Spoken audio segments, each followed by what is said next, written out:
What's going on, everyone? If you like the videos I'm putting out on this channel, remember to hit that like button. And remember to subscribe and hit that notification bell. That way you get all my content right to your device every time I upload. And I thank you for your continued support.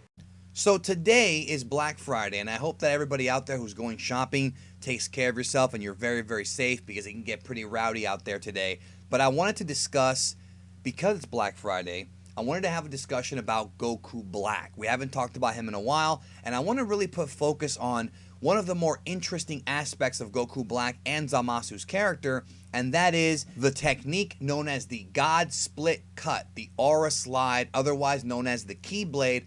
And I want to talk about this technique and why I find it so interesting, as well as the story behind the move. Hey, this is Master Roshi from Dragon Ball Z. You're listening and watching Geekdom 101. And if you haven't already subscribed, then look at these links and do so.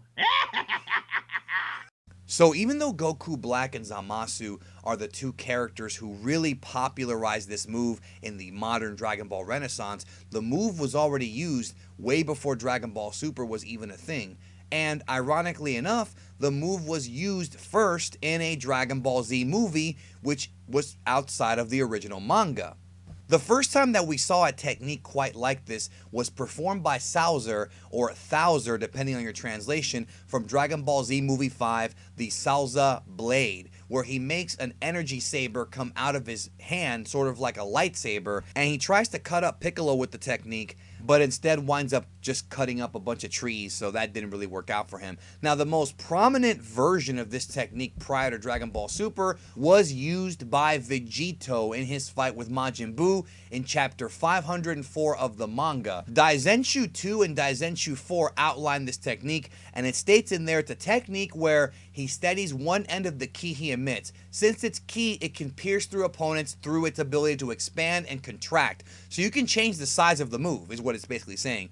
Vegito used this technique during the battle with Majin Buu. Since ki has been stabilized, you can only use this if you constantly continue to put out ki. Because of this, the person using the technique has to have a formidable ki. And back then, Vegito was the only character who did the technique in the original manga. Now, we know from Dragon Ball Super that Zamasu is stated to be a very intelligent and very high-ranking martial artist. So for him to figure out how to do his version of this move, I think makes a lot of sense, because he has trained, unlike the other Kais, he has trained the martial arts, so he probably has a much higher degree of ki manipulation knowledge than your traditional Supreme Kai would. In the series, we see Zamasu do this independent of Goku Black, and even before he would go on to become Goku Black in the main timeline, as we see him cut a barbarian right in half. And I like this technique a lot because it really shows that you can use ki not just for long range attacks,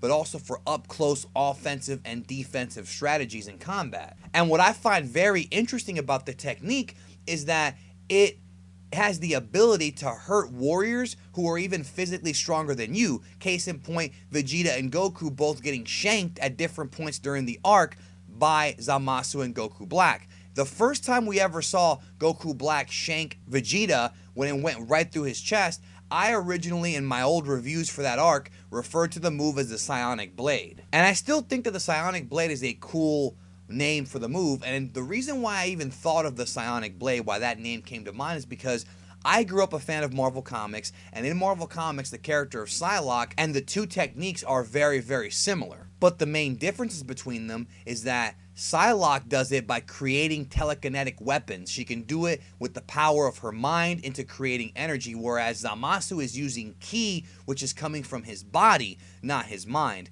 Little interesting comparison there between the two moves. Also, the name Psionic Blade, and this could have been my subconscious talking to me, was used by the Protoss in StarCraft, and I played that game when I was younger too, so either way, that's why the name popped in my head. Now, obviously, if you're facing an opponent that's more powerful than you, they can deflect it if they're paying attention, but if you catch them off guard, you might be able to hurt them and or kill them. Case in point, when Zamasu went and killed Goku, Chi-Chi, and Goten in the Erased timeline. Now, the version that Goku Black uses has a couple of different names too, like Justice Saber and Violent Fierce God Slicer, but it's definitely an upgraded version that resembles the Vegito version of the move more, because it's not just your hand glowing and being able to cut through things. You can extend your ki out into making a sword out of it, and we see Goku Black stab Vegeta through the chest in the arc and severely put him out of commission for at least a little while. Now, as the arc progressed more and more, Goku Black became stronger and stronger and was able to upgrade the move to make the Ki Sword longer and much more dangerous, and was able to use it with much ease. And the pinnacle of this move was in Super Episode 61, when he used it to stab Goku in repeated succession through the chest. Xenoverse 2 refers to the move as the Divine Lasso, which is a weird name considering that it's not really a lasso, but hey, whatever. Then, of course, there is the Energy Scythe, which is the final and presumably most powerful version of the Energy Blade. But this version is different because with the Energy Scythe, he's not having the energy come out of his hand into a sword. He's actually creating a scythe out of energy that he can hold with his hand. So it's more like he's creating a weapon out of energy than having it be an extension of his own energy. Unfortunately, we did not see this move for very long, but what we did see with this version of the move, which I find to be very interesting, but also something that was never truly explained in Dragon Ball Super, is that with this move, Goku Black can actually rip a hole in the dimensional fabric. He can rip a hole in reality, and in the episode, Goku Black himself does not even know what he did. He ponders if maybe he ripped a hole in a timeline or in a different dimension or something, and the void that it creates apparently can block Goku from using instantaneous movement. So I really wish they would expound upon this as well, because that was one of the more interesting ideas they put into the series that never really had a great payoff. In Xenoverse 2, they explain that the hole that Goku Black creates can cause time anomalies. And while this is a very convenient plot device for a game like Xenoverse, which is all about time travel, none of that was actually said in the original series. It seems to be a concept that was just used for that episode to stop Goku from teleporting, a plot device, so to speak. And that's it. That's pretty much it. Of course, this wouldn't be the last time we saw like an energy blade type of move. Trunks did something kind of similar when he made that wacky light sword spirit bomb thing at the end of the arc. And then, of course, in the Tournament of Power, we see Casserole creating yellow energy sabers.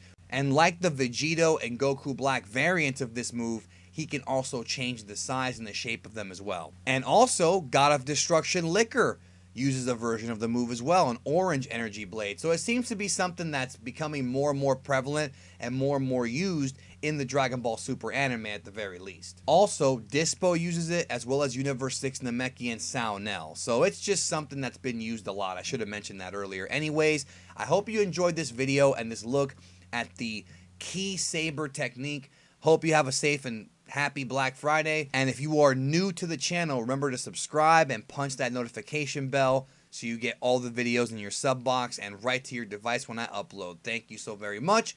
Hope you have a great day. Talk to you soon.